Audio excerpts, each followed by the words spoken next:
U.S. representative to the United Nations. You were there today at the UN General Assembly. Were you at all surprised by Rouhani's tone, given how much it seemed as if both countries were opening a kind of back and forth approach to each other towards some kind of sit-down negotiations?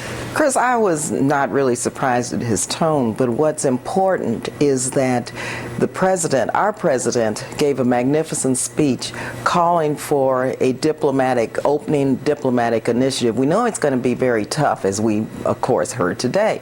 But I think we need to applaud President Obama for really ensuring the rest of the world that he's going to take that step, and it's going to be slow. But I've offered the legislation for many years now calling for a special envoy as it relates to Iran, and also, you know, getting rid of this no contact policy that we have, and so we have not done that yet, and so I think this Explain is a the major no contact policy. Well, there in law we are not to really have bilateral contacts with the Iranian government. I know we've done back channel contacts and what have you, but officially the bilateral, which is what again my legislation would call for, is that I believe that in order to seek global peace and security, reduce the threat of Iran achieving and getting a nuclear bomb, that we have to have bilateral talks between the highest levels in our government. The overtures from the new Iranian government, the president's overtures back, have gotten some Congress members worried. This is a letter from Senators John McCain and Chuck Schumer, Democrat.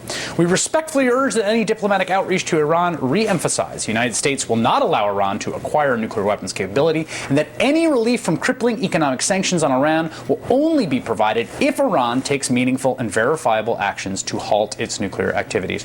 Do you think there is going to be growing political pressure on the president to not make sure that he moves too quickly towards diplomacy? I think there will be, but I also think there will be growing numbers of voices in our own country calling for a strong diplomatic effort, because no one wants Iran to have a nuclear bomb.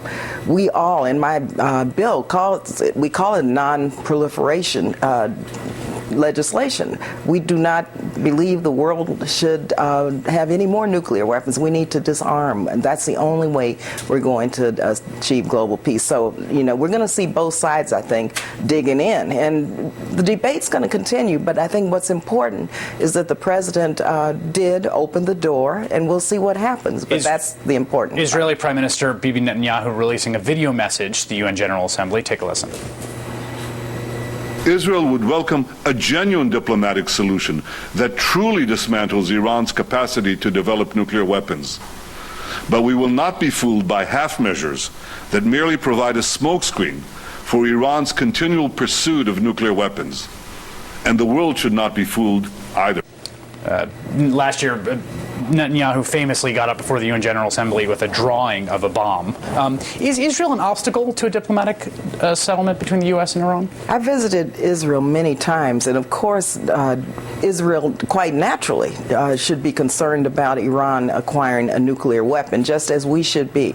And so I believe, as I said earlier, we have to take every step we can to make sure that non-proliferation and the nuclear capability for a bomb is not there. And so we have to ensure that what the president, our president, the steps that he is taking right now succeed. And that's going to be a tough road to walk. But I think is Israel an obstacle?